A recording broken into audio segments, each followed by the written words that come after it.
हम क्या देखते हैं, अगर मेरे पास कोई इलेक्ट्रॉन, ठीक है, दो प्लेट के बीच में अगर मेरे पास कोई रखा हुआ दो प्लेट है मेरे पास, और अगर मेरे पास कोई इलेक्ट्रॉन अगर एंट्री मारना चाहता है उसके अंदर, तो जाना चाहता था स्ट्रेट लाइन पाथ में, बट क्या होता है, डिविएट हो जाता है। तो डिविएट होगा कितना मेरे पास लेंथ होगा, तो हमने यहाँ पे फाइंड आउट कर लिया था कि जो मेरे पास ये इलेक्ट्रॉन है, अगर इलेक्ट्रॉन इसके अंदर से अगर मान लो इसका वेलोसिटी मुझे गिवन है v0, वेलोसिटी से क्या करना चाहता था, ये एंट्री मारा है प्लेट के अंदर, जैसे ये प्लेट के अंदर एंट्री मारता तो जाना चाहता था स्ट्रेट लाइन में, बट ये डेविएट होकर क्या हो गया, इस पाथ में चला। क्यों डेविएशन हुआ, बिकॉज हमें पता है इलेक्ट्रॉन कैसा होता है, नेगेटिव चार्ज होता है, नेगेटिव, और ये कैसा है, पॉजिटिव। तो पॉजिटिव जैसे नेगेटिव को देखा वो अपनी तरफ इसको अट्रैक्ट करने की कोशिश करेगा, तो ये क्या होता है, जो पॉजिटिव प्लेट है वो उसको इलेक्ट्रॉन करता है, जिस वजह से क्या होता है, ये मेरे पास डेविएशन होना स्टार्ट हो जाता है। ठीक है, ये पॉइंट तो हमें क्लियर है। फिर हमने ये देखा, जब जाना चाहता था ये स्ट्रेट लाइन पाथ में, स्ट्रेट लाइन जाना चाहता, बट जाना चाहता, देखो ये स्ट्रेट लाइन जाना चाहता, बट डिविएट हो गया, कैसे हो गया, इस ऐसे मुड़ गया। अब हम ये बताओ इसका लेंथ कितना होगा, जब ये यहाँ से स्ट्रेट लाइन से ये डेविएशन हो, इसके बीच में लेंथ कितना होगा, वो हमने निकाल लिया था, कितना था, half 1/2 E capital E small E by M x square upon v0 का स्क्वायर था मेरा। ठीक है, ये तो पॉइंट क्लियर हो गया। लेकिन अब जो यहाँ पे क्वेश्चन आया, अब मुझे ये बताना है कि जब ये डिविएट होकर जब वो बाहर निकल रहा था, तो कुछ एंगल से बाहर निकल होगा, वो कितना एंगल होगा, वो अब हमें फाइंड आउट करना है। यार एंगल कैसे फाइंड आउट किया जाए, वो अब हम यहाँ पे देखते हैं। तो सबसे पहले तो हमने क्या क्या देखा, वो एक बार रिकॉल कर लेता वापस से, कि मेरे पास दो प्लेट रखा हुआ था, दो प्लेट या फिर कैपेसिटर बोला है, फिर प्लेट कैपेसिटर से हमें कोई वर्ड से अभी कोई लेना देना नहीं कि कैपेसिटर होता क्या है, वो आगे हम आगे डिटेल में चैप्टर आने वाला है उसके अंदर पूरा डिटेल में पढ़ लेंगे कि कैपेसिटर होता क्या है। तो बेसिकली मेरे पास दो प्लेट है, एक पॉजिटिव चार्ज से पूरा पैकअप और एक क्या है, नेगेटिव चार्ज से प्लेट। एक इलेक्ट्रॉन था जो उसका वेलोसिटी मींस का स्पीड मुझे गिवन है v0 गिवन था, वो एंट्री मारना चाहता था प्लेट के अंदर। जैसे उसने एंट्री मारा, देखा यार जैसे मैं अंदर आया, उसने क्या हुआ, ये पॉजिटिव चार्ज था, वो तो देख के इसको खुश हो गया, बोला मैं पॉजिटिव, ये नेगेटिव, उसने क्या किया, इसको अपनी तरफ अट्रैक्ट करना चाहिए। जैसे ये अट्रैक्ट करना स्टार्ट होता, धीरे धीरे क्या हो रहा था, ये इलेक्ट्रॉन डिविएट होना स्टार्ट हो गया। इसका रियल पाथ था ये, बट डिविएट होकर क्या हो गया, इस पाथ में मेरे पास चला गया। तो ये पाथ में चला गया, तो इस क्वेश्चन वाले ने हमसे दो चीज पूछ लिया। पहला पूछा, जब ये इलेक्ट्रॉन जब ये प्लेट से, जैसे ये दो प्लेट है, इससे जब बाहर निकल रहा होगा तो कितना एंगल बना रहा होगा, एक तो ये बता दे। दूसरा मुझे ये बता दे रियल पाथ और जो डिफ्लेक्शन हुआ, जो ये बेसिकली ऐसे डिफ्लेक्शन हो रहा है, उसका मेरे पास लेंथ कितना, मैं जाना चाहता था स्ट्रेट लाइन में, लेकिन डिविएट होकर इस पाथ में चला गया, तो उसका ये लेंथ कितना होगा वो निकाला। तो हमने लेंथ तो इसको निकाल के चलो दे दिया। अब हमारा दूसरा जो काम है वो है हमारे पास ये एंगल थीटा यहाँ पे निकालना है, कितना एंगल मेरे पास ये बना रहा होगा जब ये बाहर निकल रहा होगा दोनों प्लेट से। तो कैसे निकाला जाएगा वो अब यहाँ पे हमें फाइंड आउट करना है। यहाँ पे दो सवाल है। मैं पहले क्वेश्चन ये पूछना चाहता हूँ, क्या जो यहाँ पे जब यहाँ पे इलेक्ट्रॉन था, तो क्या इसके पास एक्स और वाई दोनों में वेलोसिटी होगा? यार दोनों में कैसे होगा, देखते हैं इसको एक। तो हम अपना जो इसका जो फर्स्ट पार्ट था क्वेश्चन का, एंगल ऑफ डेविएशन निकालना, वो हम निकालते हैं। ये पेज फटा क्यों नहीं है अभी तक, ठीक है। तो ये जो हमारा अपना इसका angle of deviation find out करना, वो हम फाइंड आउट करें इसका एंगल ऑफ डेविएशन। तो एंगल ऑफ डिवीजन कितना होगा वो अब यहाँ पे फाइंड आउट करना है। यार हमारे पास सीधे से मैं डायग्राम वापस बना रहा हूँ ताकि क्लियर हो जाए सब कुछ, बार बार पेज ना रखना पड़े। तो ये मेरे पास था पैरेलल प्लेट, इस पे था पूरा positive positive positive positive positive, इस पे पूरा था मेरे पास नेगेटिव। इलेक्ट्रिक फील्ड का मेरे पास डायरेक्शन था दिस, ये मेरे पास इलेक्ट्रिक फील्ड का डायरेक्शन था। बहुत सारे इलेक्ट्रिक फील्ड हो सकते थे। अब यहाँ पे क्या हुआ, एक इलेक्ट्रॉन है, इलेक्ट्रॉन कैसा होता है मेरे पास, नेगेटिव होता है, और उस पर चार्ज बेसिकली कैसा है मेरे पास, ई है। इलेक्ट्रॉन पर चार्ज कैसा होता है, कैपिटल ई होता है। तो ये ई इलेक्ट्रॉन कैसा होता है, एक तो नेगेटिव क्वांटिटी होता है, इसका मेरे पास स्पीड कितना मुझे गिवन था v0। अब ये इलेक्ट्रॉन जैसे इसके अंदर एंट्री मारता तो ये क्या हुआ, जाना चाहता था स्ट्रेट लाइन पाथ में। ये इसका ओरिजिनल पाथ था, मीन्स एक तरीके से अगर मैं बताऊं तो ये जाना चाहता था स्ट्रेट लाइन, लेकिन हुआ रियलिटी में हुआ क्या, ये डिविएट हो गया। ये जाना चाहता स्ट्रेट लाइन, लेकिन हुआ रियलिटी में क्या, ये डिविएट हो गया कुछ ऐसे। अब ये डिविएट होकर जब इस बाहर निकलेगा, जैसे ये बाहर निकल रहा होगा दोनों प्लेट से, तो कितना एंगल से मेरे पास बना रहा होगा वो अब हम यहाँ पे फाइंड आउट करना है। हमने लेंथ तो ऑलरेडी निकाल चुकी है, जो लेंथ होगा ये कितना लेंथ आता है, Y equal to 1/2 capital E small E divide by M V square upon X not का स्क्वायर, ऐसे कुछ समथिंग आया था। बिल्कुल जो भी था ऊपर नीचे देख लेना, वो मेरे पास आया था। तो हमने लेंथ तो निकाले कि इतना मेरे पास डिवीजन होगा। अब यहाँ पे क्वेश्चन ये राइज हो रहा है, यार ये मैं एंगल कैसे निकालूँ, ये थीटा है मेरे पास, जब ये बाहर निकल रहा होगा ना, फॉर एग्जांपल जो इलेक्ट्रॉन था, इलेक्ट्रॉन अंदर आया, अरे यार बाहर एंगल कैसे बना, जब वो निकल रहा होगा तो भी कुछ ऐसे इस एंगल में निकल रहा होगा ना, तो बाहर जब इस प्लेट से निकलेगा तो कितना है मेरे पास एंगल बना रहा होगा, वो हमें फाइंड आउट करना है। कैसे फाइंड आउट किया जाए ये हमें यहाँ पे सोचना है। तो मैंने बोला यहाँ पे मुझे बस इतना बताओ, क्या है मेरे पास एक्स में, ये मेरे एक ये एक्स डायरेक्शन और ये क्या मेरे पास वाई डायरेक्शन है। क्या इसके पास जब ये बाहर निकल रहा होगा, क्या एक्स में स्पीड होगा इसके पास या फिर वाई में स्पीड होगा? यार ये क्या बोल रहा है तू, मैं ये बोल रहा हूँ जब ये मेरे पास ये जो इलेक्ट्रॉन था जब ये बाहर ऐसे निकल रहा होगा, तो क्या ये सिर्फ एक्स में चल रहा होगा या फिर वाई में भी कुछ चल रहा होगा? तो मैंने बोला ये एक्स और वाई के पास दोनों के अंदर स्पीड होगा। कैसे, मैं बाहर बना रहा हूँ, ये जो डेविएशन वाला है वो ये ऐसे कुछ डिविएट हो रहा है, और ये एंगल मुझे यहाँ पे थीटा गिवन है।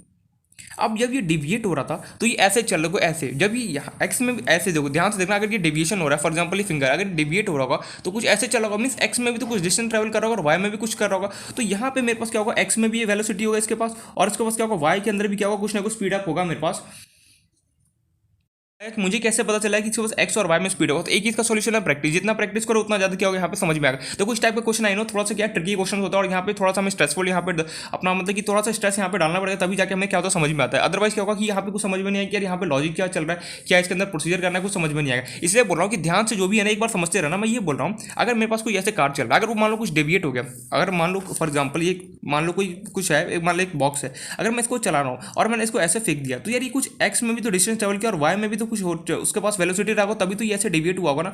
तो वही मेरे पास इस केस में जब ये बाहर निकल रहा होगा ऐसे, जब ये मान लो ये मेरे पास हैंड है, ये बाहर अगर ऐसे निकलेगा तो एक्स के अंदर भी कुछ डिस्टेंस ट्रेवल कर रहा है और वाई के अंदर भी कुछ कर रहा होगा, तो इसलिए इसके पास एक्स और वाई के अंदर दोनों के अंदर वेलोसिटी होगा। एक्स के अंदर इसके पास कितना वेलोसिटी गिवन है मुझे V0 और वाई के अंदर कितना गिवन है मुझे नहीं पता, वो अगर हम निकाले तो मेरे पास काम बन जाएगा। ठीक है, मैंने ये बोला मेरे पास एक्स के अंदर तो मुझे पता है कितना वेलोसिटी गिवन है V0, तो मैं यहाँ पे लिख सकता हूँ स्पीड कितना मेरे पास गिवन है V0।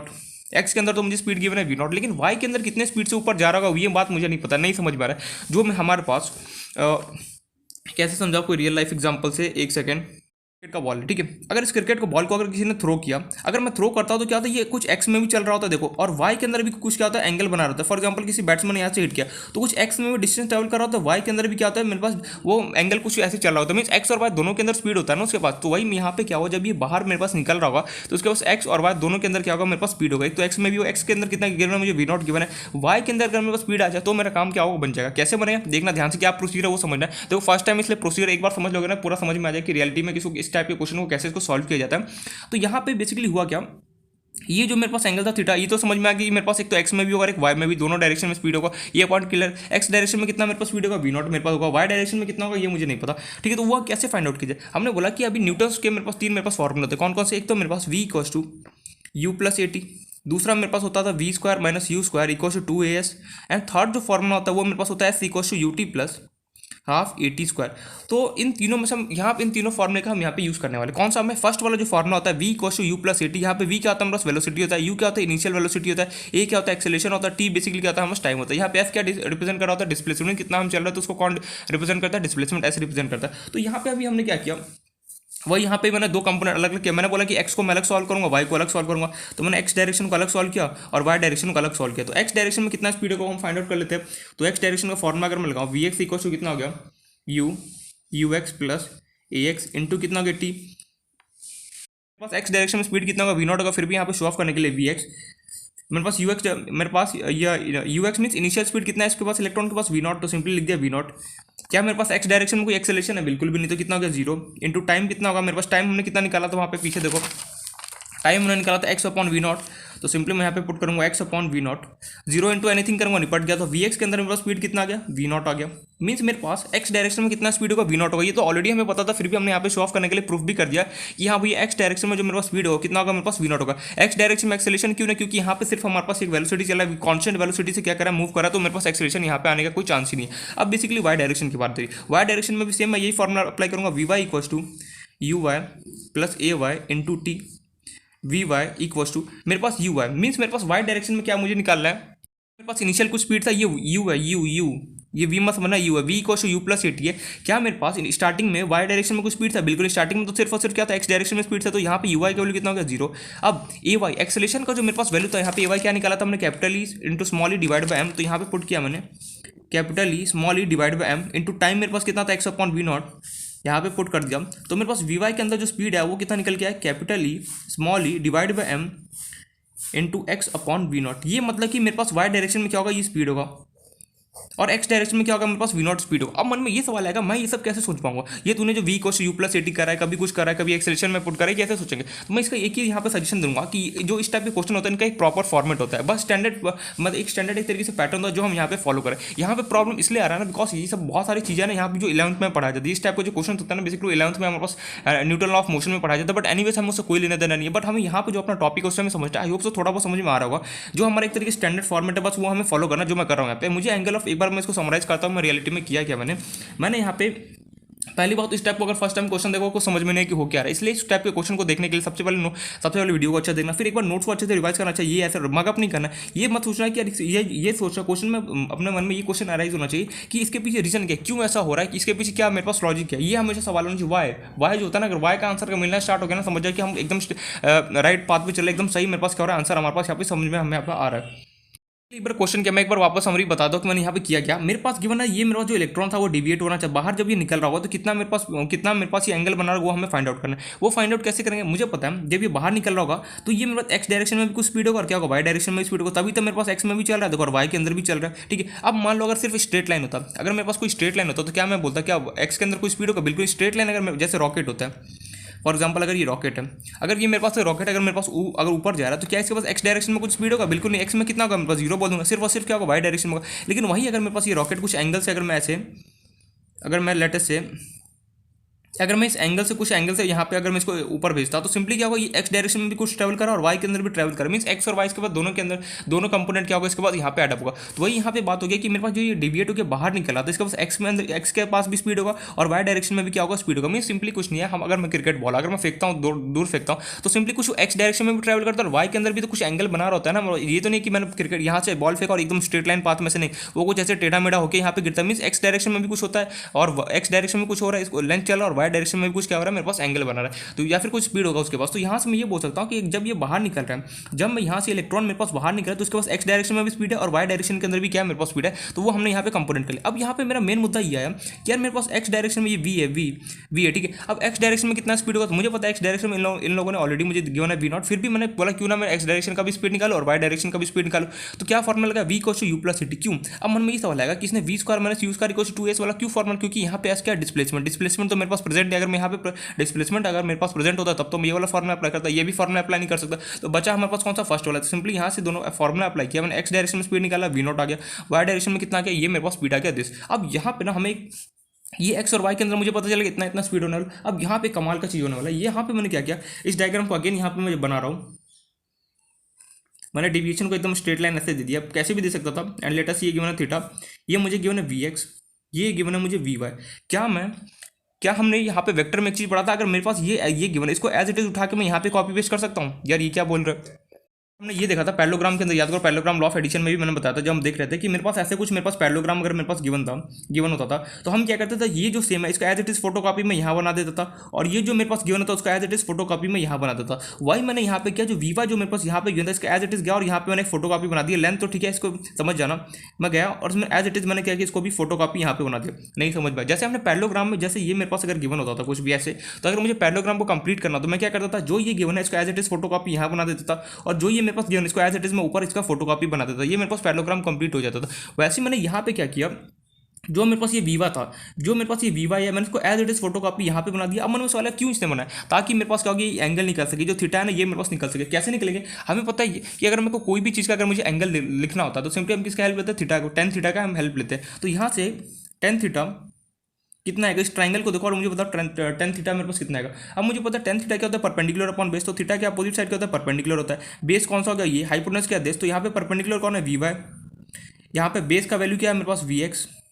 तो सिंपली यहाँ पे पुट करते हैं, वी वाई का मेरे पास वैल्यू कितना था, capital E small m x upon v not divide by v x मेरे पास कितना है, वी नॉट।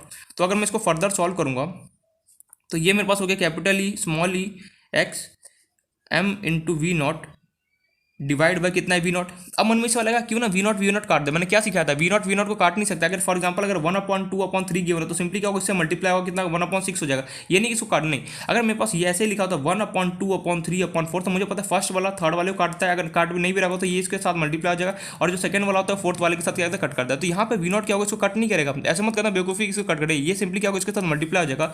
तो फाइनली में टेन थीटा इक्वल टू कितना आ गया मेरे पास, capital E small E x divide by M we not into we not कितना गया, वी नॉट का स्क्वायर। तो यहाँ से अगर मुझे थीटा लिखना है तो कितना होगा, अगर मैं इसको 10 को यहाँ भेज दूँ तो कितना होगा, 10 inverse capital E small E x upon m we not का स्क्वायर। इतना एंगल मेरे पास क्या होगा, ये बना रहा होगा जब मेरे पास जो इलेक्ट्रॉन है जो वो बाहर निकल रहा होगा दोनों प्लेट के बाहर, तो ये मेरे पास इतना एंगल मेरे पास बना रहा होगा। अब मन में ये सवाल है इसने यहाँ पे ये प्रोसीजर क्या किया मुझे कुछ समझ में नहीं है, मैंने बोला अभी समझा रहा हूँ क्या यहाँ पे मैं ये यहाँ पे बोलना चाह रहा हूँ। मुझे यहाँ पे पता है जो इलेक्ट्रॉन जब ये बाहर निकल रहा होगा दोनों प्लेट से, तो सिंपली कुछ एंगल बना रहा होगा, कितना थीटा एंगल बना रहा होगा। अब मुझे थीटा एंगल बना हुआ मुझे फाइंड आउट करना है कितना एंगल निकले। अब कैसे फाइंड आउट किया, यहाँ पे कुछ मेरे पास सॉल्यूशन भी नहीं है, तो मैंने क्या अप्रोच किया, मैंने बोला मुझे एक्स डायरेक्शन और वाई डायरेक्शन दोनों के अंदर स्पीड होगा। यहाँ तक तो सबको समझ में आ गया होगा, यहाँ तक तो मैं ऑलरेडी समराइज कर चुका। तो उसके बाद मैंने क्या किया, मैंने वैक्टर भाव को बुलाया, मैंने यहाँ पे लिख लेना एज इट इज फोटोकॉपी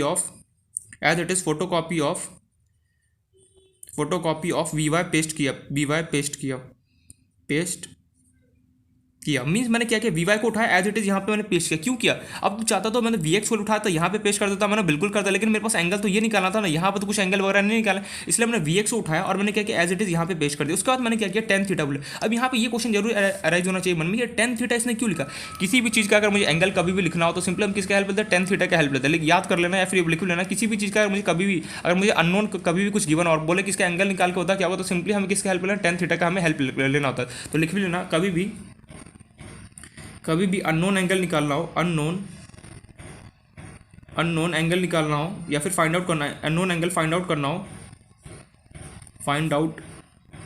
करना हो, टेन थीटा का हेल्प लेते हैं, टेन थीटा का हेल्प लेते हैं। ये पॉइंट क्लियर है यहाँ से, मतलब कि मैं क्या बोल रहा हूँ यहाँ पे, अगर कभी भी मुझे किसी भी चीज़ का अननोन एंगल निकालना, मुझे नहीं पता उसका एंगल कितना होता है, सिंपली हम किसको बुलाते हैं, टेन थीटा को बुलाते हैं। तो टेन थीटा को क्या होता है, परपेंडिकुलर अपॉन कितना होता है, बेस होता है। तो थीटा के अपोजिट साइड क्या होगा, परपेंडिकुलर होगा, तो लिख दिया वी वाई। ये कितना गिवन है मुझे, वी वाई। बेस क्या है, तो ये कितना गिवन है, वी एक्स। तो वी वाई का मुझे वैल्यू कितना था, यहाँ पे पुट किया, वी एक्स का वैल्यू कितना था, वी नॉट यहाँ पे पुट किया। अब मन में ये चलेगा वी नॉट काट नहीं, हमेशा याद रखना ए अपॉन बी डिवाइड बाई सी अगर कभी भी हो तो simply B into C multiply हो जाता है, ए ये दोनों आपस में क्या होगा, मल्टीप्लाई हो जाएगा। या फिर अगर मान लो कभी इस टाइप का फॉर्मेट गिवन हो, ए अपॉन बी अपॉन सी अपॉन डी, ऐसा कभी कुछ टाइप का फॉर्मेट गिवन हो, तो फर्स्ट वाला थर्ड वाले के साथ मल्टीप्लाई हो जाएगा, ए इंटू सी डिवाइड बाई क्या हो, बी इंटू कितना आ जाएगा मेरे पास, डी हो जाएगा। ये सेकंड वाला फोर्थ वाला के साथ क्या होगा, मल्टीप्लाई। अगर कुछ काटा खुटी होगा तो वो कट जाएगा, लेकिन हमेशा इवन ऑड नंबर वाले ऑड नंबर को कट करते हैं, मीन्स फर्स्ट वाला थर्ड को, और इवन नंबर वाले को कट करते हैं। तो यहाँ पे वी नॉट इंटू वी, यहाँ से वी नॉट कट मत कर देना, क्या होगा मेरे पास, capital E small E x divide by M we not. ये जो ये क्या है, सेकंड है, ये बेसिकली क्या है मेरे पास,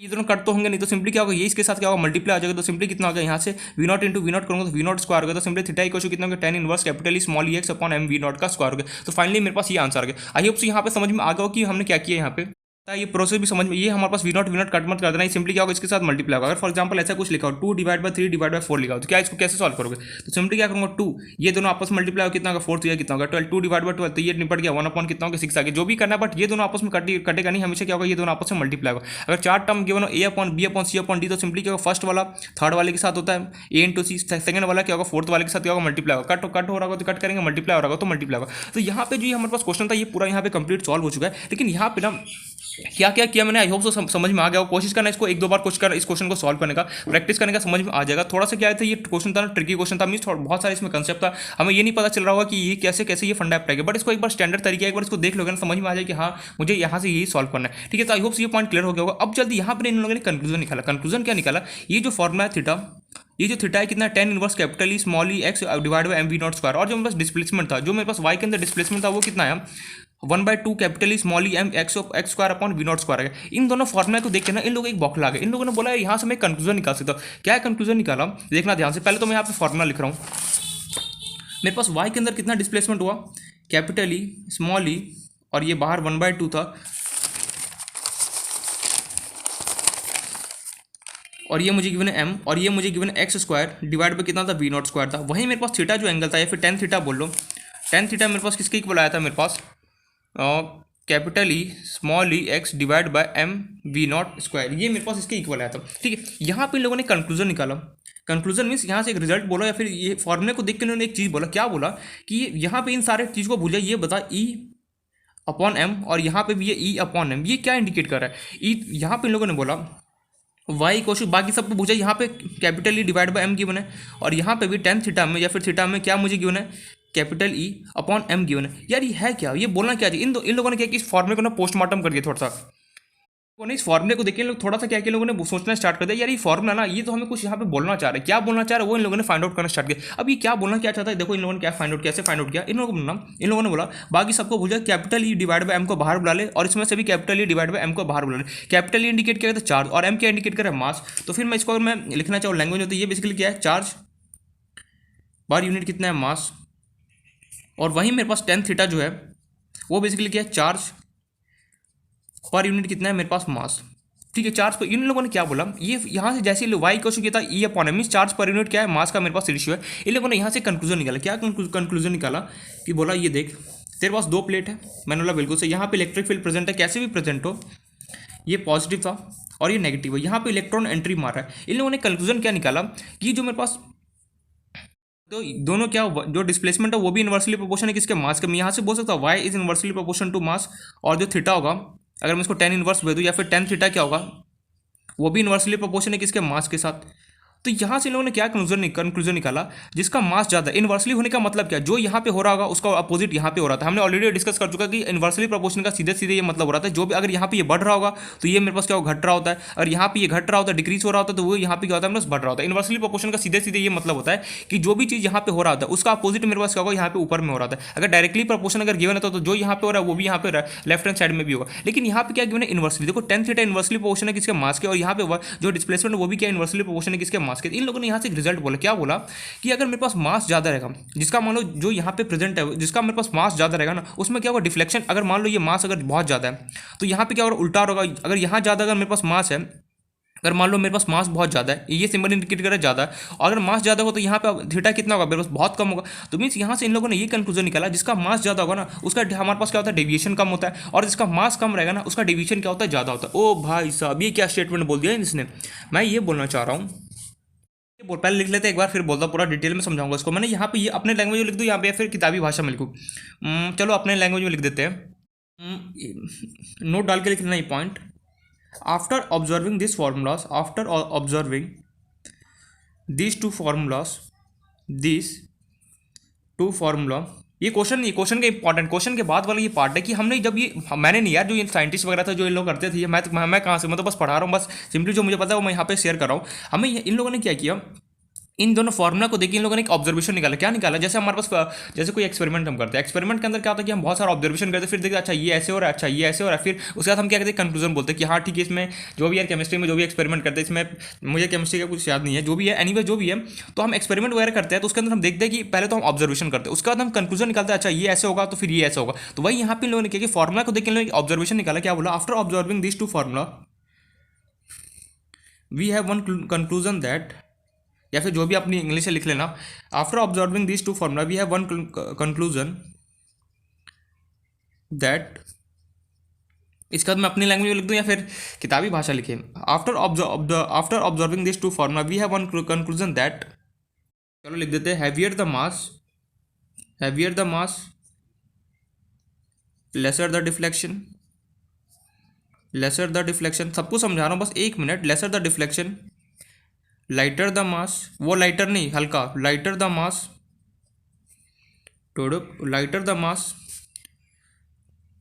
मोर विल बी डिफ्लेक्शन, ये इंपॉर्टेंट नोट है। क्या इंपॉर्टेंट नोट है, यहाँ पे ये बोला, जब ये फॉर्मूला इन लोगों ने देखा, दिख रही है यार, ये वाई जो डिस्प्लेसमेंट वो भी इन्वर्सली प्रोपोर्शनल है किसके, मास के, जो थीटा है मेरे पास वो भी इन्वर्सली प्रोपोर्शनल है किसके, मास के साथ। तो उन लोगों ने ऑब्जर्वेशन करने के बाद ये बोला, अगर मेरे पास मास ज़्यादा होगा, अगर मान लो ये जो थीटा है मेरे पास वो इन्वर्सली प्रोपोर्शनल है किसके, मेरे पास मास के। अब मुझे पता है कि मेरा मास, अगर किसी चीज़ का बहुत ज़्यादा मेरे पास मास होगा, मान लो मास अगर मेरे पास ज़्यादा है, तो यहाँ पे इन्वर्सली प्रोपोर्शनल क्या मतलब करता है यार, इन्वर्सली प्रोपोर्शनल में सीधे सीधे ये बोलता है जो भी चीज़ यहाँ पे हो रहा होगा ना, जस्ट उसका अपोजिट मेरे पास यहाँ पे हो रहा होगा। अगर यहाँ पे मास ज़्यादा होगा तो सिंपली क्या होगा, एंगल मेरे पास बहुत कम होगा। अगर यहाँ पे अगर मेरे पास मास अगर कम होगा, अगर मास बहुत छोटा सा इतू सा मास होगा, तो उसका मेरे पास क्या होगा, एंगल बहुत ज़्यादा होगा। तो उसके बाद इन लोगों ने यहाँ से देखिए एक कंक्लूजन निकाला। क्या बोला, after observing this two formula we have one conclusion that heavier the mass lesser the deflection, अगर मास ज़्यादा होगा ना तो उसका जो डिफ्लेक्शन है, ये जो डिफ्लेक्शन है वो बहुत कम होगा। और अगर मेरे पास बहुत हल्का मास रहेगा ना, एकदम छोटा मास रहेगा, तो उसका डिफ्लेक्शन भी क्या होगा, जमीन ज़्यादा उसके पास क्या होगा, प्लेट की तरफ क्या होगा, ज़्यादा क्लोजली मेरे पास जा रहा होगा। नहीं समझ में आया, जब हमारे पास बहुत तेज, हमारे पास जैसे कभी ये तूफान वगैरह आता है तो देखना, जो स्टोन जो पॉलिथीन्स वगैरह होते हैं वो तो क्या होता है, हमारे पास उड़ जाता है, लेकिन वहीं जो पत्थर होते हैं वो हमारे पास जमीन पे ही रह जाते हैं। क्यों ऐसा, क्या रीज़न क्या है बताओ जरा। हमारे पास बहुत तेज तूफान वगैरह आता है तो हमारे पास जो पॉलिथीन्स होते हैं, फिर जो भी पेपर्स वगैरह होते हैं, न्यूज़पेपर, सब कुछ क्या होता है, उड़ना स्टार्ट कर देता है। लेकिन वहीं जो स्टोन्स वगैरह पत्थर रखे होते हैं जमीन पर, वो बिल्कुल भी नहीं उड़ता है। क्यों ऐसा, इसके पीछे रीज़न क्या है, सोचो सोचो सोचो, इसके पीछे रीज़न क्या है, नहीं पता यार हमें। हम तो बस देखते हैं और खुश हो जाते हैं, अच्छा हवा चल रही है तो पेपर वगैरह उड़ रहा है, स्टोन मेरे पास नीचे जमीन पर रखा हुआ है। नहीं, इसके पीछे रीज़न ये होता है, जो पॉलिथीन है उसका मास बहुत हल्का है, इसलिए कहते हो इजीली उड़ जाता है। लेकिन वहीं जो स्टोन है, जो पत्थर है हमारा, उसका क्या मास मेरे पास ज़्यादा रहता है, जिसकी वजह से क्या होता है, वो मेरे पास जमीन पर ही मेरे पास रह जाता है और वो उड़ता नहीं हवा में। फॉर एग्जाम्पल, अगर मेरे पास बहुत देखना, कभी जो बहुत तेज जब हवा चलता है तो क्या होता है, जो हमारे पास पेड़ ट्रीज वगैरह होती है फिर हिलना स्टार्ट हो जाता है ऐसे। तो क्यों होता है, जिसका मेरे पास मास ज़्यादा रहता है, वो जो स्ट्रॉन्ग ज़्यादा रहता है वो तो एज इट इज ऐसे रहता है। लेकिन वही जो वीक होता है, जिसका मास कम होता है, वो क्या करता है, मतलब कि हिलना उड़ना स्टार्ट हो जाए, फिर नीचे भी गिर जाता है। तो वही यहाँ पे फंडा इन लोगों ने लगाया कि ये जो प्लेट है, मैं एक बहुत भारी सा इसका मास लेके आया, और ये भले ही पॉजिटिव है और ये मेरे पास क्या नेगेटिव है, ये मेरे पास क्या नेगेटिव है नेचर के अंदर। तो सिंपली ये इसका मास बहुत ज़्यादा है, इसका मास क्या है, बहुत ज़्यादा मास मेरे पास क्या है, बहुत ज़्यादा मान लो इसका मेरे पास मास क्या है, बहुत ज़्यादा है। जब मैं इसको लेके आया तो क्या होगा, ये जो जाना चाहता था अभी भी स्ट्रेट लाइन में जाना चाहेगा, ठीक है, लेकिन ये पॉजिटिव, ये तो भले ही इसका मास कुछ तो खींचेगा ना अपनी तरफ, भले ही पूरा ना खींच पाए लेकिन कुछ तो थोड़ा सा भी तो पावर लगेगा ही। अगर मान लो जैसे कोई बॉडी बिल्डर, उसके सामने कोई 50 kg का पहलवान मतलब आ गया जब, तो वो भले ही वो मारने पहले कोशिश तो करेगा ना वो, तो वही सेम एज इट इज यहाँ पे भी हुआ कि जो मेरे पास ये प्लेट है वो क्या करेगा, कोशिश तो जरूर करेगा कि मैं इसको अपनी तरफ खींच पाऊँ, लेकिन ज़्यादा नहीं खींच पाएगा, बहुत कम खींच पाएगा। क्यों? क्योंकि हमारे पास ये क्या होगा, ये ज़्यादा ना खींच के क्या होगा, बहुत इतू सा बहुत कम सा क्या होगा मेरे पास खींच पाए, बहुत कम एंगल क्या बना पाए, जब बहुत कम क्या करेगा इसको, इस चार को खींच पाए। क्यों? क्योंकि इसका मास मेरे पास ज़्यादा, अगर मास ज़्यादा होगा तो क्या होगा, डिफ्लेक्शन कम होगा। वहीं अगर एकदम हल्का इसको एलिमेंट लेके आता है, उसके सट से इसको क्या होता है अपनी तरफ खींच लेता, इन दैट केस क्या होता है, इसका एंगल भी मेरे पास क्या होता है, ज़्यादा बन रहा था। तो आई होप सो ये पॉइंट क्लियर हो गया होगा कि after observing this formula we have one conclusion that heavier the mass lesser the deflection. अगर मास मेरे पास ज़्यादा होगा तो उसका डिफ्लेक्शन क्या होगा, कम होगा। और यहाँ पर दूसरा पॉइंट क्या है, दूसरा पॉइंट क्या, लाइटर द मास, अगर मास मेरे को इसका जो मास है बहुत हल्का है तो उसका इस केस में क्या होगा, जो डिफ्लेक्शन होगा मीन्स क्या होगा, जल्दी मुड़ जाएगा। मुड़ जाने का मतलब सीधे दिया डिफ्लेक्शन क्यों हो रहा है, इस पूरे प्लेट की वजह से हो रहा है। जो भी पॉजिटिव हो, अगर ये नेगेटिव होता तो सिंपली क्या होता है, इस ये प्लेट है जो पॉजिटिव है, पॉजिटिव क्या करे, इस नेगेटिव को अपनी तरफ खींचना चाह रहा है, इसी वजह से डिफ्लेक्शन हो रहा है। अगर ये बहुत हल्का मास होगा तो सट से खींच लेगा अपनी तरफ। वहीं अगर ये बहुत ज़्यादा भारी मास अगर होगा तो सिंपली क्या होगा, इसके अंदर डिफ्लेक्शन जो होगा, जब ये खींचेगा तो जरूर इसको, वो चाहे ज़्यादा इसका मास हो या फिर कम मास हो, लाइटर मास हो या फिर हैवियर मास हो, ये जो प्लेट है वो अपनी तरफ खींचेगा तो श्योर 100%। लेकिन क्या होगा इस केस में मेरे पास कम, थोड़ा सा क्या होगा, कम खींच पाएगा और इसमें डिफ्लेक्शन क्या होगा, मेरे पास कम होगा। तो ये हमारे पास एक कंक्लूजन निकल के आया। जरूर नहीं होगी यहाँ पे ये मतलब मगअप कर लेना कि यही मेरे पास पॉजिटिव होगा और ये जनरली क्या होगा, नेगेटिव, ये श्योर नहीं, ऐसा नहीं होगा। उसका क्वेश्चन वाला अगर मन करे बनाने का, उसने ये हमें नेगेटिव बना दे यहाँ पे और इसको क्या कर दे, पॉजिटिव बना दे। तो इसलिए बोला कि हमें कंसेप्ट हमें क्लियर होना चाहिए कि अगर यहाँ पे अगर कोई इलेक्ट्रॉन आ रहा है, इन दैट केस क्या होगा, इसकी तरफ मेरे पास डिविएट हो रहा होगा। इसने क्या बोल दिया, मैं ये बोलना चाह रहा हूँ, अगर यहाँ पे पॉजिटिव ना, लेकिन लोगों ने ऊपर नेगेटिव ले लिया और नीचे पॉजिटिव ले लिया, इन दैट केस अगर इलेक्ट्रॉन आ रहा होगा तो डिवीजन किसकी तरफ होगा, पॉजिटिव वाला। क्यों डिवीजन हुआ, क्योंकि पॉजिटिव वाला है वो तो इसको अपनी तरफ अट्रैक्ट करेगा ना, इसलिए तो ये अब जाना चाहता है स्ट्रेट लाइन, बट डिविएट हो गया, अपने पास से क्या हुआ, कुछ मुड़ गया। तो यहाँ से ये हमें कंक्लूजन निकल के आया कि अगर जिसका मास ज़्यादा होगा उसके अंदर डिफ्लेक्शन क्या होता है, बहुत कम होता है, और जिसका मास बहुत कम होता है मीन्स बहुत हल्का होता है, उसका क्या होता है, डिवीजन ज़्यादा। डिवीजन मीन जो ये प्लेट है, जो पॉजिटिव चार्ज, जो जहाँ पर भी पॉजिटिव, वो क्या करके उसको अपनी तरफ फटाफट क्या कर लेगा, खींच लेगा अपनी तरफ। तो आई होप ये पॉइंट हमें क्लियर हो गया होगा। इसके साइन वगैरह भी समझ में आया कि हमारे पास डिवीजन क्या होता है, कितना मेरे पास एंगल निकलता है, कंक्लूजन भी आई होप सो थोड़ा बहुत तो समझ में आई होगा। अब यहाँ पे एनसीईआरटी वालों ने शायद है एक क्वेश्चन, मैंने देखा नहीं अभी, फिर भी मैंने देखा एक एनसीईआरटी का क्वेश्चन था। हमारे पास एक प्लेट गिवन है, टोडुक टोडुक, और यहाँ पे जा रहा है एक चार्ज मैंने ऐसे घुमा दिया, ये फर्स्ट नाम दे दिया, दूसरा charge as it is, and तीसरा चार्ज था मेरे पास ये एज इट इज, ये नीचे आगे इसका नाम दे दिया सेकंड, इसका नाम दे दिया थर्ड, इस पर हमने ले लिया चलो पॉजिटिव पॉजिटिव पॉजिटिव, और ये मैंने दे दिया नेगेटिव नेगेटिव नेगेटिव। हमसे पूछा जा रहा है find the sign of charges, find the sign of charges. हमें चार्जेस का साइन बताना है कि इसका फर्स्ट का क्या साइन होगा, फर्स्ट का, सेकंड का और थर्ड का। और दूसरा मेरे से क्वेश्चन पूछा जा रहा है which will get more deflection, किसमें सबसे ज़्यादा डिफ्लेक्शन होगा, वो हमें यहाँ पे बताना है। ये हमारे पास क्वेश्चन है।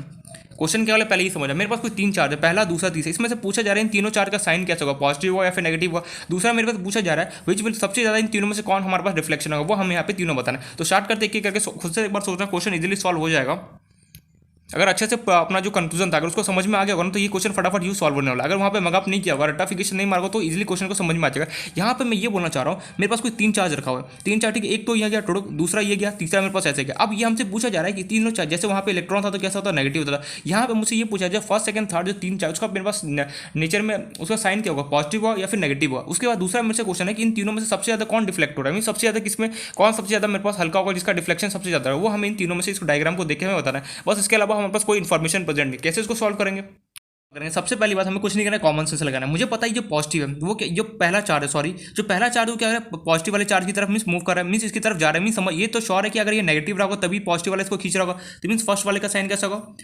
Total negative.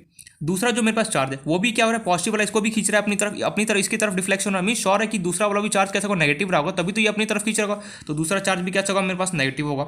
अब बारी तीसरा जो है वो नेगेटिव वाला क्या कर रहा है, इसको अपनी तरफ खींच रहा है। मीन श्योर है कि ये पॉजिटिव रहा होगा तभी तो ये नेगेटिव अपनी तरफ खींच रहा होगा, तो थर्ड वाला चार्ज भी कैसा हो गया, मेरे पास पॉजिटिव हो गया। चलो ये काम नहीं पड़ गया। अब दूसरा क्वेश्चन, इसी क्वेश्चन का second part, which will get more deflection. मुझे सीधे सीधे पता चला ये तो या फिर ये तीनों, सबसे ज़्यादा डिफ्लेक्शन कौन हो रहा है, ये जाना चाहता था स्ट्रेट लाइन, बट सबसे ज़्यादा डिफ्लेक्शन कौन सा हो गया, थर्ड वाला। तो मेरे पास third charge will get more deflection इसके पीछे रीजन क्या है? क्योंकि इसका चार्ज अपॉन मास का जो रेशियो होगा क्या होगा, सबसे ज़्यादा होगा या फिर सबसे कम होगा। Charge third charge will get more deflection. सीधे सीधे बात, इसके पीछे अगर रीजन कोई पूछे तो क्या लिख सकते हैं हम? सीधे सीधे पता था ये जो चार्ज है ये क्या है, सबसे ज़्यादा डिफ्लेक्ट हो रहा है। अब जो जाना चाहता था स्ट्रेट लाइन में, लेकिन सबसे ज़्यादा डिफ्लेक्ट कौन सा हो गया, ये वाला हो गया ना। तो इसका चार्ज बाय मास का जो रेशियो होगा वो भी क्या होगा, ज़्यादा होगा। मीन्स जो ई बाय एम का जो रेशियो होगा वो भी क्या होगा, इसका ज़्यादा होगा, तभी तो मेरे पास डिफ्लेक्शन ज़्यादा हो रहा है। रीजन लिखना चाहो तो रीजन इज, अगर लिखना चाहो तो reason is charge upon mass ratio is higher. बस दैट्स इट, हो गया क्वेश्चन सॉल्व। नहीं समझ में मैं ये क्वेश्चन बोला, मेरे पास कोई दो प्लेट था। अगर मान लो कोई मेरे पास दो प्लेट गिवन हो, ऐसे गिवन है दो प्लेट, यहाँ पे मेरे को गिवन है पॉजिटिव, ये गिवन है मुझे नहीं। अगर किसी ने ये दो चार्ज अगर मेरे पास रख दिया ऐसे और पूछा कि ये दोनों बताओ, पहले तो ये बताओ पहला और ये दूसरा चार्ज, इसका मेरे पास साइन क्या हो, कैसे फाइंड आउट करेंगे? मुझे पता है ये पॉजिटिव, ये जो पहला वाला चार्ज अगर ये पॉजिटिव की तरफ भागा जा रहा है तो इसका मतलब श्योर है कि अगर ये जो पॉजिटिव, इसका मीन्स अपोजिट होगा। अगर ये नेगेटिव होगा तभी तो ये पॉजिटिव वाला इसको अपनी तरफ खींच रहा होगा। नहीं समझ में आया। मैं यहाँ से ये बोलना चाह रहा हूँ, ये पॉजिटिव है, ये नेगेटिव मेरे पास प्लेट गिवन है। अगर ये मेरे पास चार्ज पहला वाला, मुझे बताना है फर्स्ट और जो सेकंड दो मेरे पास जो चार्ज उसका मेरे पास साइन क्या होगा। अब कैसे हमें पता चलेगा? मुझे सीधे सीधे ये पता चल रहा है कि हमें दिमाग से सोचना पड़ेगा इस बात को। ये पॉजिटिव है, अगर ये मेरे पास पॉजिटिव वाला इसको अगर अपनी तरफ खींच रहा है तो इसका मतलब श्योर है कि ये मेरे पास अगर नेगेटिव रहा होगा या फिर जो अपोजिट नेचर में होगा तभी तो अपनी तरफ खींच रहा होगा। तो इसलिए इसका साइन कैसा होगा, मेरे पास नेगेटिव होगा। दूसरा मेरे पास क्या कर रहा है, जो नेगेटिव वाला है वो इसको अपनी तरफ खींच रहा है। अगर नेगेटिव वाला किसको अपनी तरफ खींचता है, अगर दूसरा वाला पॉजिटिव रहा होगा, अगर ये पॉजिटिव चार्ज रहेगा तभी तो इसको अपनी तरफ खींच रहा होगा, तो दूसरा वाला का साइन कैसा होगा, पॉजिटिव हो जाएगा। दैट्स इट, ये हमें यहाँ पे करना है।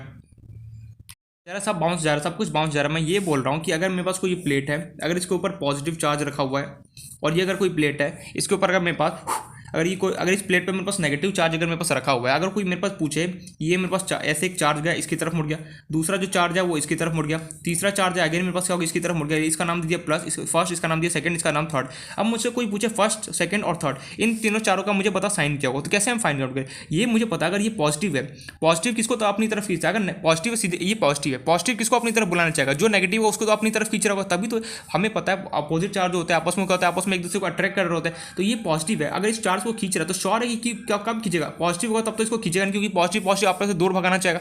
श्योर है कि नेगेटिव चार्ज रहेगा तभी तो ये पॉजिटिव वाले इसको खींच रहा होगा, तो मेरे पास फर्स्ट का साइन कैसा होगा, नेगेटिव हो जाएगा।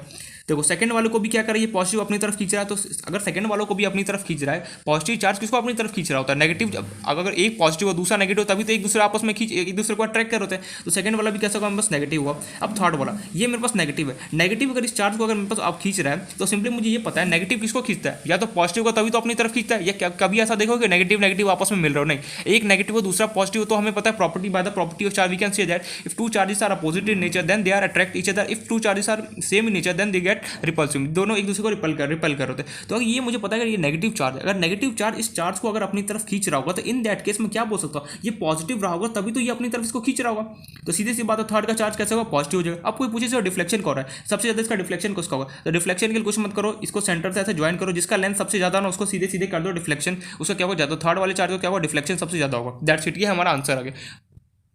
आ जाओ कि यहाँ पे उन्हें किया क्या, बस ध्यान से देखना कि पॉजिटिव होगा तो पॉजिटिव वाला नेगेटिव वाले को अपनी तरफ अट्रैक्ट कर होता है, वहीं जो नेगेटिव वाला होता है वो क्या होता है, पॉजिटिव वाले को अपनी तरफ अट्रैक्ट कर होता है। डिफ्लेक्शन किसका होता है, जो सबसे ज्यादा मुड़ रहा होगा ना, सीधे से देखना जो सबसे ज्यादा मुड़ रहा होगा उसका क्या होगा, डिफ्लेक्शन मेरे पास क्या होगा, ज्यादा होगा। आई होप सो ये पॉइंट हमें क्लियर हो गया होगा। तो यहाँ पे एक तरीके से motion of charge particle uniform electric field हमारा कंप्लीट होता है। यहाँ पे और भी बहुत सारे क्वेश्चन बना सकता हूँ, सर्कुलर मोशन से रिलेट कर सकते हैं, लेकिन उस टाइप के अगर मैं क्वेश्चन यहाँ पे बनाने बैठ जाऊँ तो फिर कुछ समझ में नहीं और एक तरीके से बाउंस बैक हो जाएगा, वो हाई लेवल के क्वेश्चन हो जाएगा। तो इसलिए हम उतने हाई लेवल के क्वेश्चन पर नहीं जाएंगे, बस जो हमारे लिए इंपॉर्टेंट है बस हम उस पर क्वेश्चन मैंने करा दिया अच्छे से। और जो हमारा एनसीईआरटी के एग्जांपल के साथ कहीं ना कहीं तो यही एग्जांपल देख लेना एक बार, अगर मिल जाए तो वेल एंड गुड, नहीं मिल जाए तो फिर भी काम का इन्फॉर्मेशन है, नॉलेज का ही ना काम आएगा। तो यहाँ पे हमारा motion of charge particle in uniform electric field हमारे पास कंप्लीट होता है। अब जो हम चलते हैं नेक्स्ट जो हमारा टॉपिक है जिसका नाम है इलेक्ट्रिक फील्ड की प्रॉपर्टीज ऑफ, देखेंगे इलेक्ट्रिक फील्ड की। तो हमारे पास नेक्स्ट जो टॉपिक है वो उसका नाम है प्रॉपर्टीज ऑफ, यहाँ पे हमारा इलेक्ट्रिक फील्ड का प्रॉपर्टीज देखने वाले, प्रॉपर्टीज ऑफ इलेक्ट्रिक फील्ड कि इलेक्ट्रिक जो फील्ड होता है ना उसकी क्या क्या हमारे पास प्रॉपर्टीज होती है वो हमें यहाँ पे देखना है। लेकिन यहाँ पे हम इलेक्ट्रिक फील्ड को ना यहाँ पे एक चीज़ और बोलते हैं, जो हमारे फैराडे एक साइंटिस्ट था, इसने बोला फैराडे एक साइंटिस्ट, फैराडे क्या बोला मैं, फैराडे था वो साइंटिस्ट था, उसने इलेक्ट्रिक फील्ड को ना बोल के, उसने बोला मैं इलेक्ट्रिक फील्ड नहीं बोलूंगा, उसने इलेक्ट्रिक फील्ड को ना बोल के उसने बोला लाइन ऑफ फोर्स बोल दिया इसको इलेक्ट्रिक फील्ड को। तो हम इसे ये भी बोलते हैं प्रॉपर्टीज ऑफ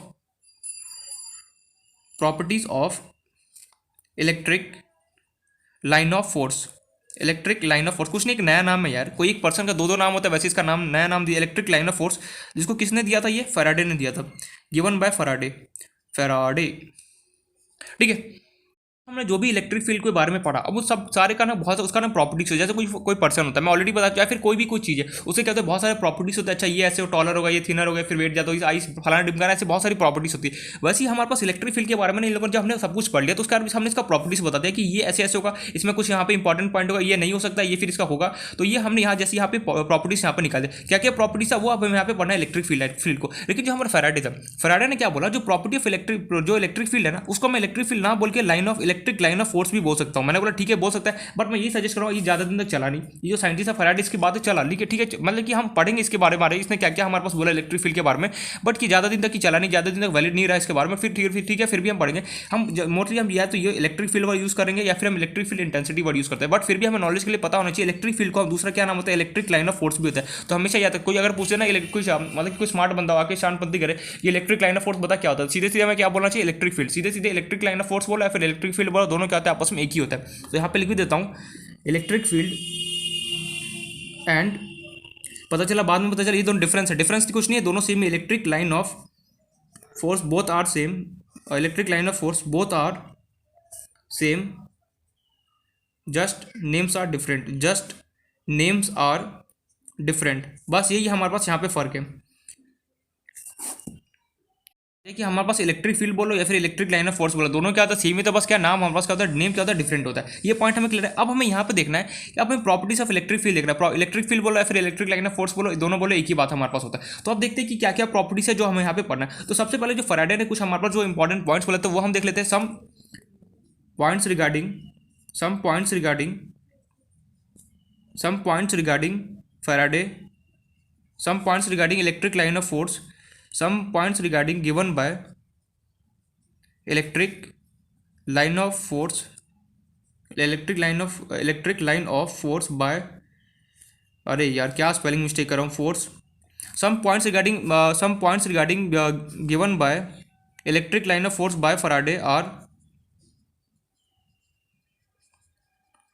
इलेक्ट्रिक लाइन, जो हमारे पास इलेक्ट्रिक फील्ड बोला या फिर इलेक्ट्रिक लाइन ऑफ फोर्स बोला, कुछ क्या था हमारे पास एक पॉइंट बोला। अब दिमाग में कंफ्यूजन है, इलेक्ट्रिक लाइन यहाँ पे क्यों यूज़ कर रहा है, यहाँ पे इलेक्ट्रिक लाइन क्यों यूज़ कर रहा है, इसे इलेक्ट्रिक फील्ड यूज़ करना चाहिए। मैंने बोला कुछ भी यूज़ कर सकता है। जो फैराडे थे ना उसने इलेक्ट्रिक फील्ड के बारे में कुछ यहाँ पे हम इंपॉर्टेंट पढ़, मैं electric line of electric line बोलूँ या फिर हम इलेक्ट्रिक फील्ड बोला, दोनों क्या होता है सेम ही होता है। तो फैराडे ने ना कुछ हमारे पास इलेक्ट्रिक फील्ड के बारे में कुछ यहाँ पे इंपॉर्टेंट पॉइंट बोले, क्या क्या दे वो हमें यहाँ पे देखना है। तो पहले उसने बोला, पहले इसका स्टोरी समझते, 5 से 10 मिनट के बाद इसका स्टोरी चलने वाला है, फिर हम अपने इंपॉर्टेंट जो प्रॉपर्टीज ऑफ इलेक्ट्रिक फील्ड होता है वो हम यहाँ पे देखेंगे। तो पहला जो फैराडे ने जो स्टोरी बताया उसका पहला जो पॉइंट उसने बोला कि प्लस क्यू चार्ज है, प्लस क्यू चार्ज से हमें पता है इलेक्ट्रिक फील्ड का मेरे पास बाहर की तरफ निकल रहा होता है। ये पॉइंट हम क्लियर है अपने अपने रूल। तो उसी ने क्या किया यहाँ पे हमें पता है एक बार, तो फैराडे था ना, फैराडे ने अपना ही कुछ यहाँ पे रूल दे दिया, बस हमें पढ़ना है समझना है, बस हम इतना इंपॉर्टेंट नहीं है बट फिर भी हमें पता होना चाहिए। जो फैराडे था ना उसने क्या किया इलेक्ट्रिक फील्ड के बारे में ना कुछ हम जो इलेक्ट्रिक फील्ड को उसने इलेक्ट्रिक फील्ड ना बोल के उसने क्या बोला इलेक्ट्रिक लाइन ऑफ फोर्स बोला। एक ही बात है, इलेक्ट्रिक फील्ड बोला फिर इलेक्ट्रिक लाइन ऑफ फोर्स बोलो, दोनों एक ही बात होता है। बस क्या थोड़ा बहुत इन लोगों ने अपना बस कुछ ज्ञान मतलब अपना शो ऑफ करने के लिए इसने क्या किया अपना कुछ यहाँ पे रूल बता दी। तो क्या क्या इंपॉर्टेंट पॉइंट्स वो हमें देखना है। फैराडे ने बोला,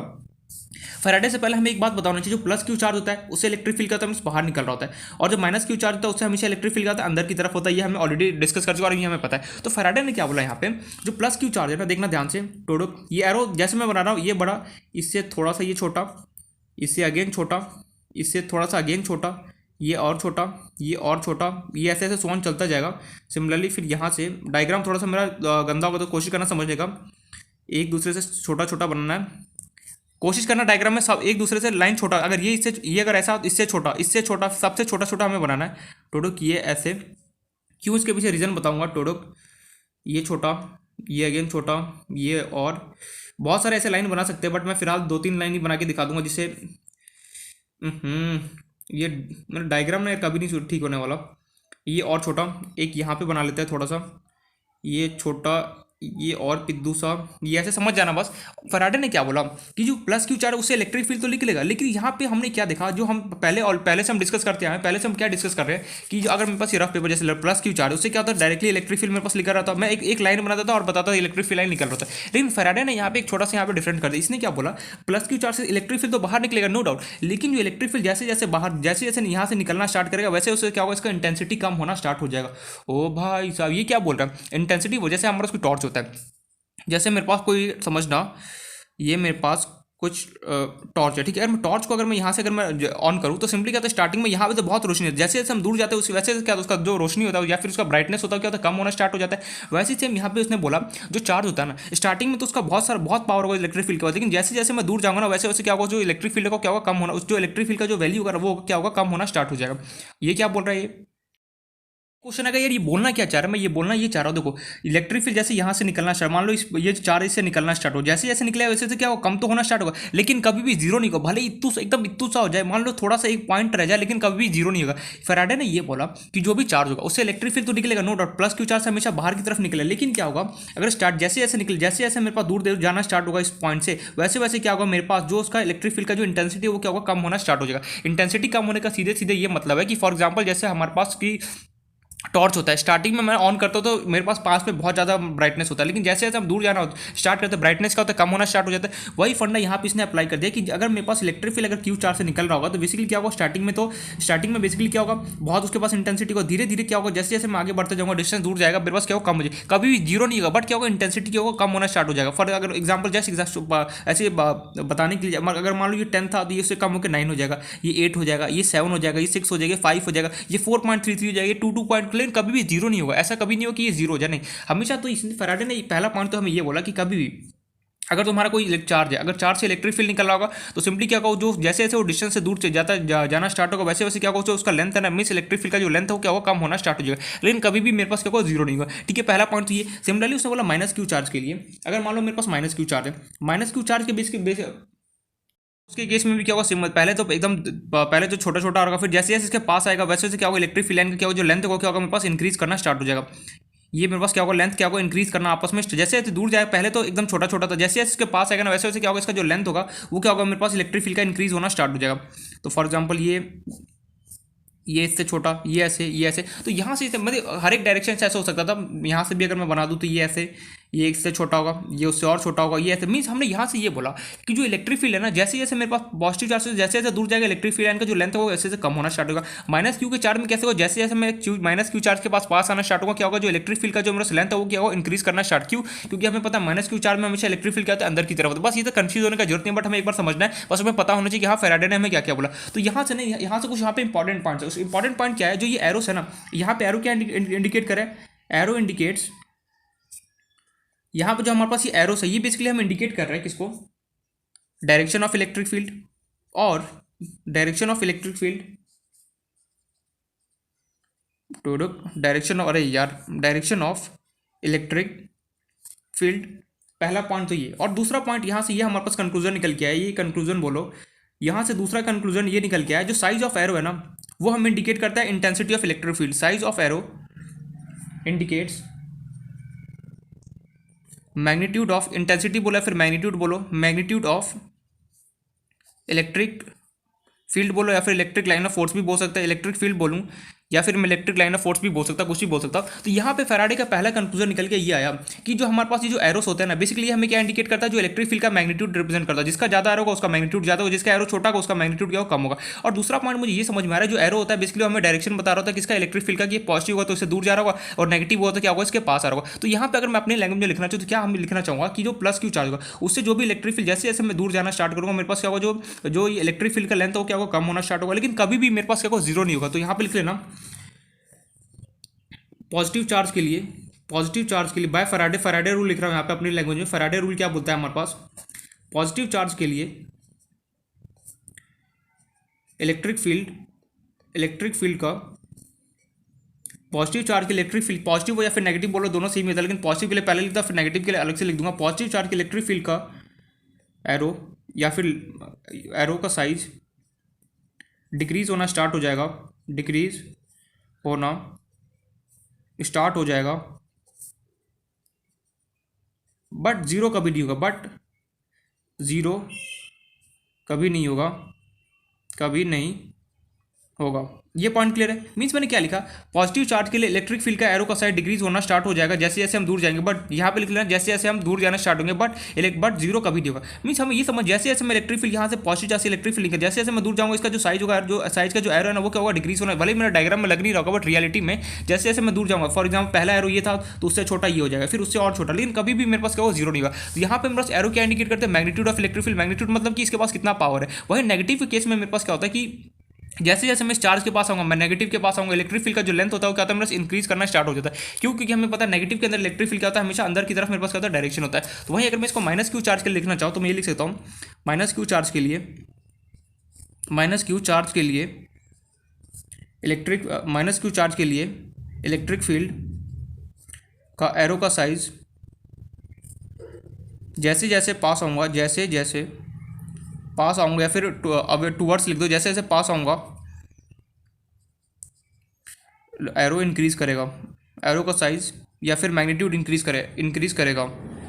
ये अपने लैंग्वेज में, ताकि हमें पता होना चाहिए ना। ठीक है, ये तो इसने कंक्लूजन हमें दे लिया कि एरो जो होता है वो इंडिकेट करता है डायरेक्शन ऑफ इलेक्ट्रिक फील्ड। अगर इसके तरफ अंदर लग रहा है means direction of electric field के अंदर की तरफ है। वहीं अगर मेरे पास ये साइज जो होता है, ये साइज ऑफ एरो हमें क्या इंडिकेट करता है, मैग्नीट्यूड बता रहा होता है कि मेरे पास इसके पास कितना पावर होगा। जैसे जैसे मेरे पास पता है पॉजिटिव के लिए जैसे जैसे मैं दूर जाऊंगा, वैसे वैसे क्या होगा, मेरे पास इलेक्ट्रिक फील्ड का मेरे पास वैल्यू जो होगा, मैग्नीट्यूड होगा, क्या होगा, कम होना स्टार्ट हो जाएगा। वहीं नेगेटिव के लिए जैसे जैसे मैं पास आऊंगा, क्या होगा, मेरे पास जो मैग्नीट्यूड ऑफ जो इलेक्ट्रिक फील्ड हो, क्या होगा, मेरे पास इंक्रीज करना स्टार्ट हो जाएगा। तो ये हमारे पास ये दो कंक्लूजन निकल गया। तो ये भी पॉइंट लिख लेना कि पॉजिटिव चार्ज के लिए लिखना स्टार्ट करो, पॉजिटिव चार्ज के लिए जैसे जैसे दूर जाऊंगा मैग्नीट्यूड का वैल्यू डिक्रीज होना स्टार्ट होगा। या फिर मैं लिख भी देता हूं, पॉजिटिव चार्ज के लिए, पॉजिटिव चार्ज के लिए जैसे जैसे फार जाऊंगा, फार मतलब जो दूर फार जाऊंगा, इलेक्ट्रिक फील्ड का मैग्नीट्यूड डिक्रीज होगा। मैग्नीट्यूड, मैग्नीट्यूड में उसका वैल्यू, मैग्नीट्यूड डिक्रीज होगा, डिक्रीज होगा। वहीं अगर मेरे पास माइनस क्यू चार्ज की बात करूं, जैसे जैसे माइनस क्यू चार्ज के लिए अगर बात करें, माइनस क्यू चार्ज के लिए ये लग रहा हो हंसी आ रहा हो इसको पढ़ के, बट ये रियलिटी में सच सच बात है यार। ऐसे अपने लैंग्वेज में कौन लिखता है, फिजिक्स से भैया डेफिनेशन एकदम प्रॉपर तरीके से लिख, तो मैंने प्रॉपर तरीके से ये दो कंक्लूजन लिख दिया। लेकिन जो इसका रियलिटी है ना, वो जो हमने अपने लैंग्वेज में जो लिख रहे हैं ना, यही हमारा इसका रियलिटी का स्टोरी है। ये कोई नहीं लिखा था, बट इसलिए लिखा रहा हूं ताकि हमें पता चले कि हाँ यार इसका रियलिटी में जब मैं दोबारा पढ़ूँ उसका मीनिंग क्या है। बस ये एरो बना के छोड़ दो, कुछ समझ में नहीं है कि बाहर क्या है। बस ये देखो एरो इंडिकेट करा डायरेक्शन ऑफ इलेक्ट्रिक फील्ड, और साइज ऑफ एरो इंडिकेट करा मैग्नीट्यूड ऑफ इलेक्ट्रिक फील्ड। कैसे इंडिकेट करा वो हमें पता कैसे चला, जब ये हम अपना जो अपनी लैंग्वेज में लिखा हो जो हम पढ़ेंगे ना, तो समझ में अच्छा इसका ये मतलब है। वहीं मेरे पास माइनस क्यू चार्ज है, माइनस क्यू चार्ज के लिए, माइनस क्यू चार्ज के लिए जैसे जैसे जैसे जैसे टुवर्ड्स आऊंगा, या फिर टुवर्ड्स मीन्स पास आऊंगा, टुवर्ड्स आऊंगा इलेक्ट्रिक फील्ड का, या फिर इलेक्ट्रिक फील्ड, या फिर हम बोलते हैं लाइन ऑफ फोर्स का, इलेक्ट्रिक लाइन ऑफ फोर्स का, कुछ भी बोलते हैं, इलेक्ट्रिक फील्ड बोलो या फिर इलेक्ट्रिक लाइन ऑफ फोर्स बोलो, दोनों में से कुछ भी हम वर्ड यूज कर सकते हैं। इलेक्ट्रिक फील्ड का मैग्नीट्यूड, मैग्नीट्यूड इंक्रीज करेगा, इंक्रीज करेगा। तो ये हमारे पास क्या है, इसका कंक्लूजन निकल गया। पहला कंक्लूजन तो ये निकल गया है कि जो मेरे पास प्लस क्यू चार्ज है, उससे जो एरो होता है ना, उसने क्या बीच बीच से तोड़ना स्टार्ट कर दे। बोला ये जैसे जैसे मैं दूर जाऊंगा, इलेक्ट्रिक फील्ड का जो एरो का साइज हो क्या होगा, डिक्रीज होना स्टार्ट होगा, या फिर इसका मैग्नीट्यूड क्या होगा, घटना स्टार्ट कर जाएगा। For similarly minus Q charge के लिए क्या होगा, जैसे जैसे मैं इसके पास होगा, मेरे पास जो इलेक्ट्रिक फील्ड का जो ये मेरे पास मैग्नीट्यूड होगा, वो मेरे पास इंक्रीज, क्योंकि जो इसका एरो का साइज हो क्या होगा, इंक्रीज करना स्टार्ट हो जाएगा। तो दो कंक्लूजन निकल गया, ये पॉइंट हमें यहाँ से समझ में आ गया। अब दूसरा इसने क्या किया, इसी को इन लोगों ने और मॉडिफाई किया। ये कुछ दिन तक स्टोरी चला, एक तरीके से स्टोरी चला, 10-15 मिनट स्टोरी चलेगा, फिर अपना मेन प्रॉपर्टीज में आएंगे। तो ये फैराडे का पहला स्टोरी कंप्लीट हो गया। दूसरा इसी ने फैराडे ने क्या, इसको मॉडिफाई कर दिया। मॉडिफाई इसने क्या कर दिया, जो प्लस क्यू चार्ज होगा, उसने बोला यार कौन बार बार लाइन को तोड़ेगा, सिंपली क्या कर दे, ये तोड़ो। जो हम अपना पहले वाला अपना फंडा अप्लाई करते थे ना, वही हमने यहाँ पे अप्लाई कर दिया, तोड़ो। ये प्लस क्यू के लिए मेरे पास क्या होगा, इलेक्ट्रिक फील्ड लाइन हमेशा दूर जाएगा, और माइनस क्यू चार्ज के लिए इलेक्ट्रिक फील्ड हमेशा क्या होगा, मेरे पास अंदर की तरफ डायरेक्शन में होगा। ठीक है यार, ये पॉइंट क्लियर हो गया। लेकिन यहाँ पे सवाल ये उठ के आ गया, यहाँ पे तो हमारे पास मैग्नीट्यूड कौन बता रहा था हमें, साइज ऑफ एरो, जिसका साइज अगर मेरे पास एरो का साइज अगर मेरे पास ज्यादा होगा तो मुझे मैग्नीट्यूड ज्यादा मिलेगा, तो एरो का साइज अगर छोटा होगा तो मेरे पास क्या होगा, उसका मैग्नीट्यूड क्या होगा, कम होगा। लेकिन यहाँ पे जो सबका लेंथ सेम है, अब यहाँ पे मैग्नीट्यूड हमें कैसे लाया जाए, नहीं समझ में। ये क्वेश्चन मेरे पास ये राइज हो गया, इस बार फैराडे से ये क्वेश्चन पूछा गया, तुमने तो यार वहाँ पे ये बोला कि जैसे जैसे मेरे पास दूर जाऊंगा, इलेक्ट्रिक फील्ड का जो मैग्नीट्यूड हो कम हो, क्योंकि यहाँ पे जैसे जैसे मेरे पास दूर जाऊंगा, जो एरो का साइज हो तो क्या होगा, घटना स्टार्ट हो जाएगा। लेकिन यहाँ पे तो क्या सारे एरो का साइज सेम है, इन दैट केस में कैसे बोलूंगा, इसका मैग्नीट्यूड कैसे फाइंड आउट करूंगा, एक फोकस क्यों नहीं हो रहा है, एक सेकंड। अब कैसे यहाँ पे फाइंड आउट कीजिए, तो फैराडे ने यहाँ पे ये बोला कि जहाँ पे ज़्यादा इलेक्ट्रिक फील्ड होगा, वहाँ पे क्या होगा, मेरे पास इलेक्ट्रिक फील्ड का इंटेंसिटी मींस मैग्नीट्यूड ज़्यादा होगा। जहाँ पे मेरे पास इलेक्ट्रिक लाइन जो होता है वो कम होगा, वहाँ पे क्या होगा, सीधे सीधे बोलूँगा कि मेरे पास इलेक्ट्रिक फील्ड का जो मैग्नीट्यूड का वैल्यू होगा वो क्या होगा, कम होगा। नहीं समझ में, मैं यहाँ पे ये बोलना चाह रहा हूँ कि जहाँ पर भी मेरे पास इलेक्ट्रिक फील्ड जो मेरे पास ज़्यादा होगा तो वहाँ पे क्या होगा, इंटेंसिटी या मैग्नीट्यूड ज़्यादा होगा। जहाँ पे इलेक्ट्रिक फील्ड मेरे पास कम होगा वहाँ पे क्या होगा, मेरे पास मैग्नीट्यूड क्या होगा, सीधे सीधे कम होगा। यहाँ पे उसने दूसरा तरीका बोला, इसने यहाँ पे ये बोला कि जहाँ पे, या फिर इसने जहाँ ये सीधे इसने बोल दिया मैग्नीट्यूड कैसे निकाला जाए। यहाँ पे मैग्नीट्यूड के लिए इसने सिंपल सा ये बोला, density of line will give magnitude of, density of line will give magnitude of electric field. यार ये क्या बोला, देखो नहीं समझ, ये मैग्नीट्यूड क्या, मैग्नीट्यूड बोलना क्या चाह रहा है। यहाँ पे तो मुझे पता था, अगर मुझे कभी कभी किसी का भी अगर मैग्नीट्यूड निकालना होता तो मैं कैसे निकालता, सिंपली पता जिसका लाइन मेरे पास जो छोटा होगा वो हमें बता रहा होगा कि सबसे कम मैग्नीट्यूड उसका, जिसका लाइन मेरे पास ज़्यादा वो लाइन हमें रिप्रेजेंट करो क्या होगा, उसका मैग्नीट्यूड सबसे ज़्यादा होगा। लेकिन यहाँ पे तो क्या होगा, सारे लाइन का तो सेम थे, तो यहाँ पे मैग्नीट्यूड कैसे लाया जाए। तो इसने सीधे सीधे ये बोला जहाँ पे इलेक्ट्रिक फील्ड मेरे पास ज़्यादा होगा, मीन डेंसिटी में समझ, जहाँ पे डेंसिटी को हिंदी में क्या होता है, अरे यार जैसे फॉर एग्जाम्पल ये कोई प्लेट है, यहाँ पे 1 2 और 3 और ये 4 फुट रखा हुआ है, यहाँ पे कोई दूसरा प्लेट है, यहाँ पे 1 2 3 4 बहुत भरे हुए, मीन बहुत सारे फूड आइटम्स रखे, तो डेंसिटी कहाँ पे जाते हैं, जहाँ पे ज़्यादा लोग होते हैं ना, समझ जैसे कोई लोकल ट्रेन वहाँ पे बहुत सारे लोग भरे होते हैं। वहीं अगर मैं आपको बात करूँ कि जो हमारा फर्स्ट क्लास या फिर सेकंड क्लास एसी होता है उसमें क्या होता है, कुछ पर्टिकुलर जिसका सीट रिजर्वेशन रहता है वही रहता है। तो वही सिंपली यहाँ पे जैसे फूड है, वो मारो बोलिए यार क्या एग्जांपल दीजिए, ये जैसे प्लेट है, यहाँ पे मेरे 4 फूड है, यहाँ पे दूसरा कोई प्लेट, वहाँ बहुत सारे फूड रखे हैं, तो यहाँ पे डेंसिटी क्या है बहुत ज़्यादा है। तो वह वैसे ही यहाँ पे फंडा इसने अप्लाई कर दिया कि जहाँ पे जिस भी चार्ज के पास ज़्यादा डेंसिटी होगा, मीन ज़्यादा फील्ड लाइन्स होगी, वहाँ पे क्या होगा, मैग्नीट्यूड ज़्यादा होगा उस इलेक्ट्रिक फील्ड का। जिस चार्ज के पास डेंसिटी, जिस चार्ज के पास मान लो इस प्लस क्यू के पास अगर मैं 4 बोलता 1 2 3 और 4, और इस प्लस क्यू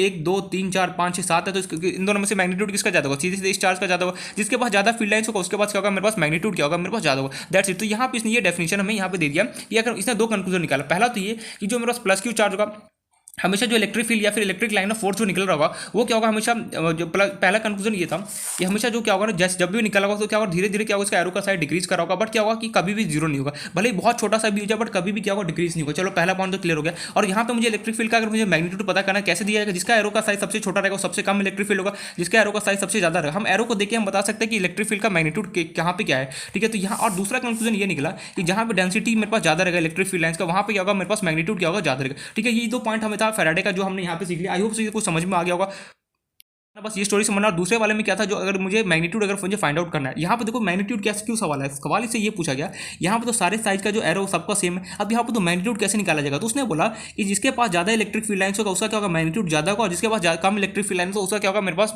उसके पास मैग्नीट्यूड क्या होगा, कम होगा। बस ये तो एक तरीके की स्टोरी है, यहाँ पे कुछ ज़्यादा इसका यूज़ नहीं आने वाला, बस हमें पता होना चाहिए कि हाँ फैराडे ने हमें क्या क्या बोला, ये 2 पॉइंट हमें पता होना चाहिए। इसके बाद क्या कि इन लोगों ने फैराडे ने क्या किया कि एक डेफिनेशन दे दिया इलेक्ट्रिक फील्ड लाइन्स का, क्या वो हमें पढ़ना है। उसके बाद हम चलेंगे अपना मेन जो हमारा टॉपिक है प्रॉपर्टीज ऑफ इलेक्ट्रिक फील्ड, उसको हमें देखना है। तो स्टार्ट करते हैं अपना, इसका जो रियल वाला जो डेफिनेशन था इलेक्ट्रिक फील्ड का जो फैराडे ने दिया था वो क्या दिया था, वो अब हमें यहाँ पे पढ़ना है।